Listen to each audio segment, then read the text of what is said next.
Just for today, November 7th. Feeling God's will. I sincerely believed that a higher power could restore my sanity and that I would stop trying to figure out what God's will was, just accept things for what they were, and be grateful. Basic text.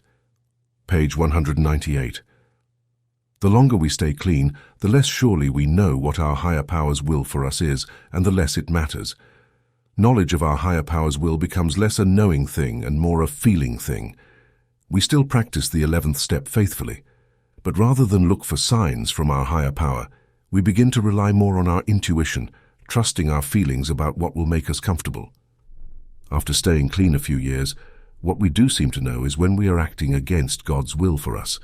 When we are going against God's will, we get that old, uncomfortable feeling in our gut. That queasiness is a warning that, if we continue in this direction, ahead lie many sleepless nights. We need to pay attention to such feelings, for they are often signals that we are acting contrary to our higher power's will for us.